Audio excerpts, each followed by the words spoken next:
ආයිබෝවන් සෑහෙන කාලයකට පස්සේ මට හිතුණා ඔබත් එක්ක එකතු වෙන්න ඕනේ කියලා. මොකද හේතු වෙලා තියෙන්නේ සමහර කාරණා පිළිබඳව කතා බහ කරගෙන අපි අතර දැනුම බෙදාගත්තොත් ඒක ඔබට මට වටී කියලා විශ්වාස කළා. ඒ නිසා අද මම ඔබට කතා කරන්න බලාපොරොත්තු වෙන්නේ මේ කාලයේ ඇති වැදගත්කම කොහොමද කියන එක. මොකද important of time.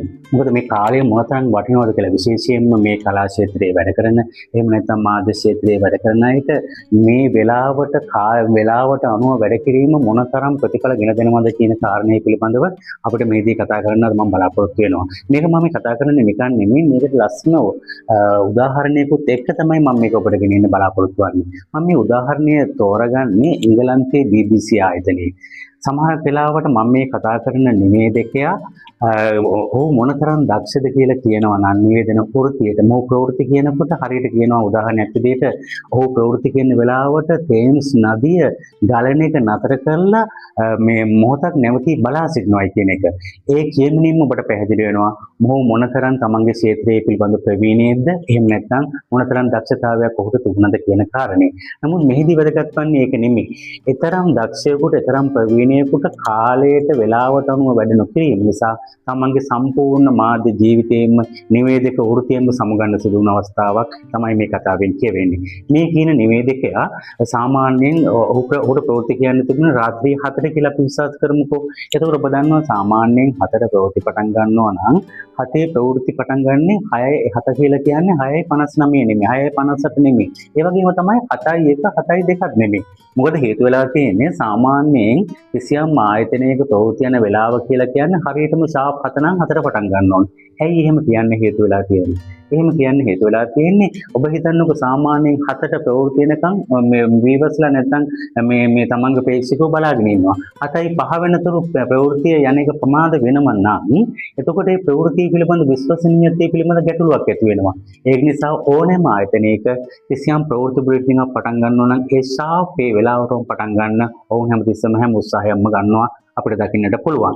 මේ කියන සිද්ධියේදී මේ කියන ප්‍රවීණ නිවේදකයා එදා ප්‍රවෘත්ති කියන්න තිබුණා. මොහු මොකද කරන්නේ? මොහු වෙනවා. මොහු 6:55ට විතරේ 6 මාර්ට විතර එනවා. මොහුගේ සාමාන්‍යයෙන් පුරුද්දක් තිබුණා මොහු දුම් පානය කරනවා.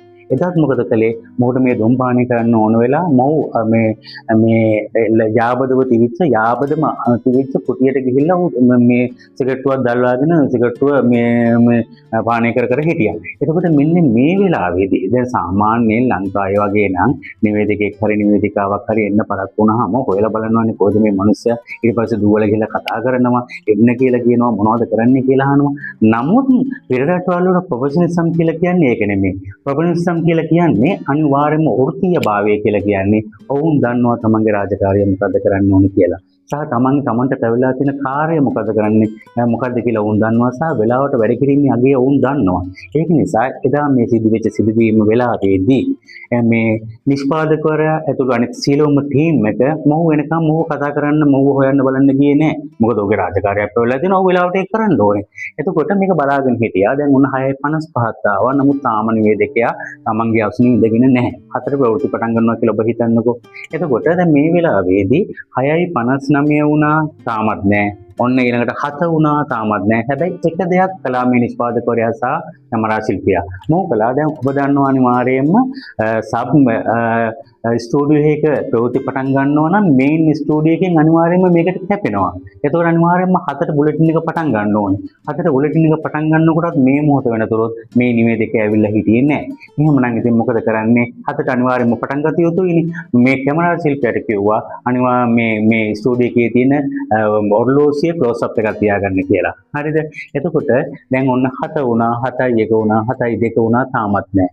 ඊළඟට මොකද කළේ? මේ ස්ටුඩියෝ එකට කැපුණා. ඔන්න දැන් තිරේ දිස්වන්නේ ඔර්ලෝසිය ක්ලෝස් අප් එක. ඔර්ලෝසුව දුවනවා. ඔන්න 7:1 වුණා, 7:2 වුණා, 7:3 වුණා, 7:4 වුණා, 7:5 වුණා. දුවලා ආවා මේ කියන නිවේදකයා. ආවට පස්සේ කැමරා ශිල්පියා තමන්ගේ රූපරාමුව හදාගත්තා, සකසාගත්තා, සමාව ඉල්ලගත්තා. සමාව ඉල්ලුවා ජනතාවගෙන් ඉල්ලලා ප්‍රවෘත්ති කියන්න පටන් ගත්තා. ඔබ විශ්වාස කරන එකක් නෑ. එදා ඒ ප්‍රවෘත්ති නිවේදකයා ඒ ප්‍රමාදයේ වීම හේතු කොටගෙන එදා තමයි ඒ ප්‍රවෘත්ති කියපු අවසාන දවස. ඒ අවසාන දවස සමහර විට ඔබ හිතාවි ලංකාවේ වගේ ලංකාවේ සාමාන්‍යයෙන් නිවේදකයෙක් හරි නිවේදිකාවක් හරි අයින් කළාට පස්සේ මාධ්‍ය ආයතනේ වෙනත් මාධ්‍ය ආයතන බලාගෙන ඉන්නවා ඒ ප්‍රවෘත්ති නිවේදකයව නැත්නම් නිවේදිකාව මේ හය කරන්න. නැත්නම් මේ තමන්ගේ මේ ආයතනයට බඳව ගන්න. නමුත් ඒ රටවල වල එහෙම නෙමෙයි. ඒ බඳවා ගැනීමේ ප්‍රධාන අරමුණ වෙන්නේ අර ආයතනයේ පරිගැනීමක් වෙන්න පුළුවන් සමහරක් වෙලාවට.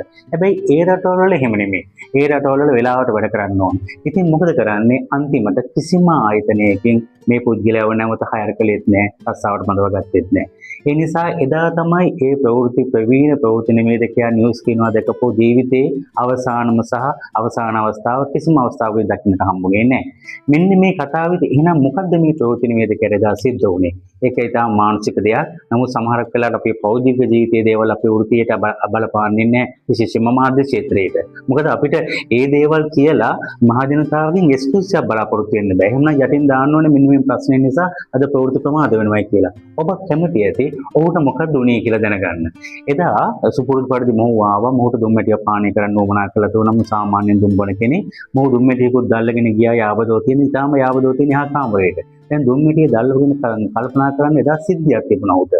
ඒ තමයි ඔබ තමන්ගේ පෞද්ගලික ජීවිතයේදී තමන්ගේ බිරිඳ තමන්ගේ මේ දරුවෝ දෙන්නත් මේ මොහු ළඟ දාලා වෙන ස්වාමි පුරුෂයෙක් එක්ක ඔහු යන්න ගිහිල්ලා. එන්නේ හේතු නිසා මේකෙන් කල්පනා කර කර හිටුවා නිසා මොහුට මතක් වුණේ නැහැ මම හතර නිවුස් කියන්න ඕනේ නේද කියන එක. ඒ නිසා මොහුට වෙලාව වැරදුනා. මොහුට වෙලාව පැටළුණා. නමුත් ඒක එක්ස්කියුස් එකක් වුණේ කවදාවත්. ඉතින් ඒක මේ මතක් කර කර ඒ ගැන කල්පනා කර කර හිටපු මෙයාට මේ පිළිබඳව මතකයේ ගිලිහි ගියා. මේක මතක් වෙච්ච වෙලාවට අග්ගල දුවලා ආවා සමාව ගත්තා කිව්වා. නමුත් එතනින් එහාට ඔහුගේ මාධ්‍ය ක්ෂේත්‍රය නෙමෙයි ඔහුගේ මුළු මාධ්‍ය ජීවිතයම කනකොක හැඳුවා කියලා කිව්වොත් ඒක නිවැරදි. ඉතින් මෙන්න මේ කතාව මම කියන්න හේතු වුණේ වෙන හේතුවක් නිසා නෙමෙයි. මාධ්‍ය ක්ෂේත්‍රයේ වේවා කලා ක්ෂේත්‍රයේ වේවා ඕනෑම කෙනෙක් වෙලාවට වැඩ කිරීමේ වටිනාකමක් තියෙනවා. ඇයි දන්නවද හේතු වෙලා තියෙන්නේ? මේක ටීම් වර්ක් එකක්. සාමාන්‍ය 20 30ක් අපි එනකම් බලන් ඉන්නවා නම් අපේ ප්‍රමාදය නිසා ඒ 20 30 දුක් විඳිනවා නම් ඒ 20 30 අපහසුතාවයටපත් වෙනවා නම් ඒක දීර්ඝ කාලීනව ඒ පුද්ගලයාට හෝ නැත්නම් ඒ තැනැත්තියට ඒක වඩා සුබදායක වන්නේ නැහැ. මොකද හේතුව කාලය කියලා කියන්නේ මේ ෆීල්ඩ් එකේ සල්ලි. ඉතින් අනිවාර්යයෙන්ම කාලය වැය කරනවා, කාලය වියදම් වෙනවා, නිරපරාධී කාලය නාස්ති වෙනවා කියලා කියන්නේ විශාල වශයෙන් මුදල් අපට යනවා කියන එක. ඉතින් මෙන්න මේ කතාවෙන් මම ඔබට කියන්නට පැහැදිලි කළේ වෙන හේතුවක් නිසා නෙමෙයි. සාමාන්‍යයෙන් අපි on time in time නෙමෙයි මේ යමක් පටන් ගත්තට පස්සේ විනාඩි 10කට 15කට පස්සේ තමයි අපි එතනට එන්න පුරුදු වෙලා තියෙන සාමාන්‍ය සිංහලයේ විදිහට. මොකද අපි හිතන දේක් තමයි ඔක වෙලාවට පටන් ගන්න එකක් නෑ. මම ඔතන ගිහලා නිකන් බලන් ඉන්න වෙයි. නමුත් ලෝකේ එහෙම නෙමෙයි. on time කියලා කියන්නේ හරියටම වෙලාවට එතනට එන එක. in time කියලා කියන්නේ ඒ වෙලාවට කලින් එතනට ඇවිල්ලා ඉන්න එක කියන එක. ඉතින් මෙන්න මේ අද මේ කතා කරපු මෙන්න මේ උදාහරණය සම්බන්ධයෙන් ඔබේ ජීවිතයට යමක් එකතු කරගන්න පුළුවන් නම් ඔබේ ජීවිතය සාර්ථක කරගන්න. මොකද මේ වෙලාවට කලින් වැඩ කිරීම තුළින් ඔබ ඒක ක්‍රියාකාරීව නැත්නම් ඔබ ඒක ප්‍රැක්ටිකලි අත්හදා බැලින් කළොත් නොබෝ දිනකින්ම මේකේ ප්‍රතිඵල ඔබට භුක් විඳින්නට හැකියාව ලැබෙනවා.